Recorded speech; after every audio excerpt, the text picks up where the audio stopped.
افضل ہے کل جہاں سے گھرانہ حسین کا، نبیوں کا تاجدار ہے نانا حسین کا۔ ایک پل کی تھی بس حکومت یزید کی،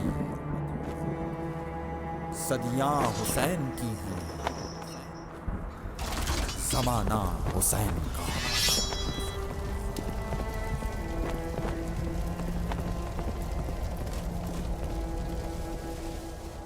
الحمدللہ مجھے سعادت نصیب ہوئی حج کرنے کی، الحمدللہ اللہ تعالیٰ قبول فرمائے، انشاءاللہ آپ سب کو دعاؤں میں یاد رکھا۔ تو خانہ خدا کی اور روضہ سرکار دو عالم صلی اللہ علیہ وآلہ وسلم کی زیارت کا شرف حاصل ہوا الحمدللہ، اور آپ سب نے بھی ٹیلی ویژن پر وہ سارے مناظر دیکھے۔ ذرا ایک لمحے کو بس وہ مناظر اپنے ذہن میں رکھیے، مدینہ منورہ کا منظر اپنے ذہن میں رکھیے، مکہ مکرمہ کا، یہ میں کیوں کہہ رہا ہوں اس لیے کہ آگے ربط ہے اس سے، اور یہ سوچیں کہ بس جیسے ہم 10 ذی الحج سے ہی اسی نشریات کو آگے بڑھا رہے ہیں، وہ کیسے، یہ عرض کرتا ہوں۔ آپ ذہن میں رکھیے مدینہ منورہ، روضہ سرکار دو عالم صلی اللہ علیہ وآلہ وسلم۔ اب جائیے ذرا پیچھے، 27 رجب 60 ہجری، کئی سو سال پہلے مدینہ منورہ ہے، آل رسول ہے، گھرانہ سرکار دو عالم صلی اللہ علیہ وآلہ وسلم ہے، روضہ سرکار دو عالم صلی اللہ علیہ وآلہ وسلم ہے، سب مدینہ میں رہتے ہیں۔ حاکم وقت ایک شخص بن گیا ہے، نام ہے اس کا یزید، یہاں سے بات شروع ہوتی ہے۔ تو اب کیا ہوا، یزید جب حاکم وقت بنا، مدینے میں امام حسین کو اس نے پیغام بھیجا، یعنی اپنے ایک شخص کے ذریعے، ولید کے ذریعے ایک پیغام بھیجا کہ جاؤ اور حسین ابن علی کو یہ پیغام دو کہ یزید حاکم وقت بن گیا ہے، اب حسین میری بیعت کر لیں، یعنی کہ مجھے انڈورس کر دیں، میرے ایک ایک ایکٹ کو انڈورس کر دیں کہ ہاں یہ جو کچھ کر رہا ہے میری تائید ہے اس کو۔ یہ واقعہ ہے 27 رجب کو۔ ولید نامی شخص یزید کا پیغام دینے کے لیے امام علی مقام کو بلایا۔ اب دربار ہے ولید کا، یا وہ جگہ ہے جہاں پر امام علی مقام آئے ہیں، اور یہ ڈائلوگ ہو رہا ہے ولید کا جو کہ پیغام پہنچا رہا ہے یزید کا، اور یہاں ہے امام علی مقام۔ ولید کہہ رہا ہے کہ یزید کا خط آیا ہے، کیا کہا ہے اس خط میں، الفاظ ظاہر ہے میرے، خلاصہ کلام ہے، آپ سے بیعت کا مطالبہ کیا ہے۔ امام علی مقام کہتے ہیں کہ دیکھو ابھی تو رات کا وقت ہے، کل دن میں سب کے سامنے اس بارے میں بات کریں گے کہ بیعت کا اصل حقدار کون ہے، کیا ہونا ہے، کل بات کریں گے۔ یہ کہ امام علی مقام جانے لگے۔ اچھا، کچھ روایت میں آتا ہے کہ امام علی مقام جب جا رہے تھے تو بنی ہاشم کے کچھ نوجوانوں کو ساتھ لے کر گئے تھے اور کہا تھا کہ تم یہاں پر باہر کھڑے رہنا، اگر میری آواز بلند ہو تو اس خیال سے کہ ہاں کچھ معاملہ شاید کچھ کشیدہ ہے تو پھر اندر آ جانا، لیکن ابھی باہر کھڑے رہنا۔ تو سب باہر کھڑے، امام علی مقام اندر ہیں، ولید سے بات ہو رہی ہے، امام علی مقام نے کہا کل بات کریں گے۔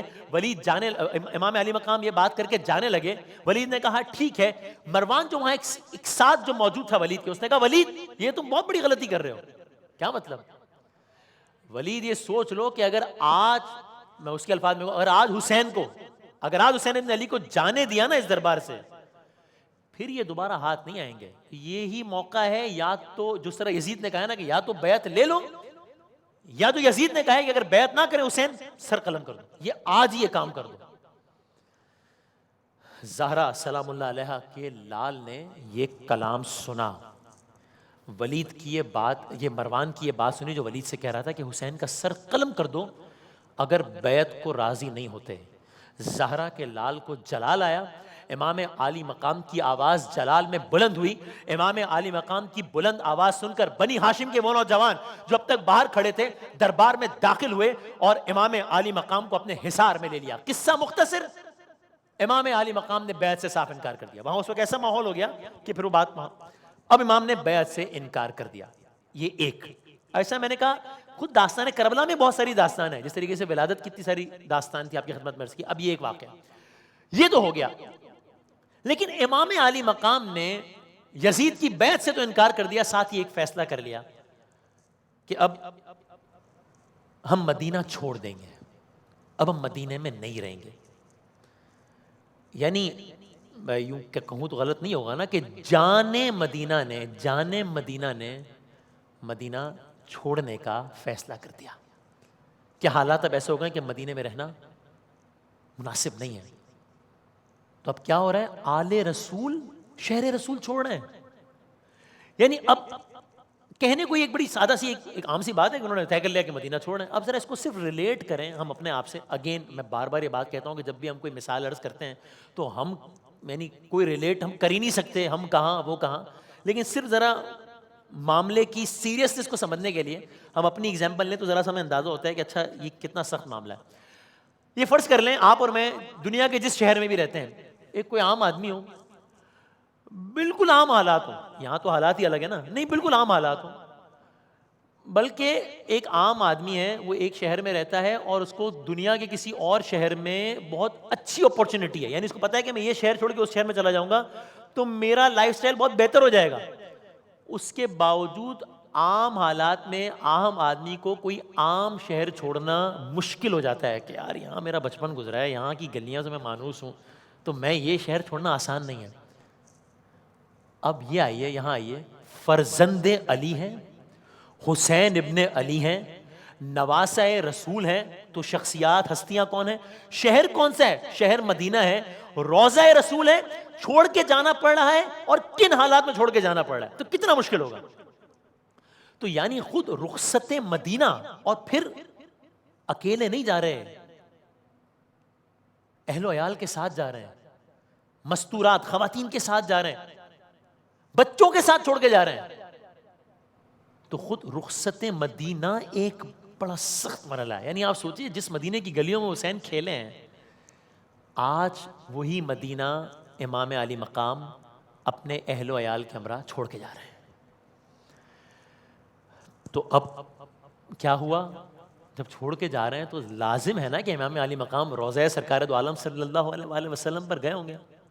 اب آپ ساتھ میں مدینہ منورہ کے مناظر دیکھ رہے ہیں. اب آپ سوچئے کہ 60 ہجری پہ جائیے, 28 رجب, امام علی مقام روضہ سرکار دو عالم صلی اللہ علیہ وآلہ وسلم پر جاتے ہیں. ایک مجھ جیسا خطا کار گناہ گار جب روضہ سرکار دو عالم پہ جاتا ہے, اور ظاہر ہے جب ہم جا رہے ہوتے ہیں تو ہمیں معلوم ہوتا ہے کہ ہم کچھ دنوں کے لیے جا رہے ہیں, ہمیں چھوڑ وہ جگہ یعنی کھینچ رہی ہوتی ہے بار بار. جب الوداع کر رہے ہوتے ہیں تو میں نے دیکھا لوگ ایسا بھی ہوتا ہے کہ الوداع کر کے آتے ہیں پھر دوبارہ چلے آتے ہیں, 3-4 مرتبہ چلے جاتے ہیں کہ یہ جگہ کیسے چھوڑیں. اب سوچئے کہ امام علی مقام مدینہ چھوڑیں, نانا کا روضہ چھوڑیں, تو کیا منظر ہوگا؟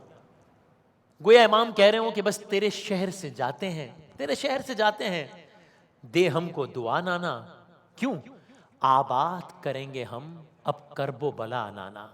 یہ سارے کا سارا منظر ہے. اور امام علی مقام جا رہے ہیں مدینہ چھوڑ کے.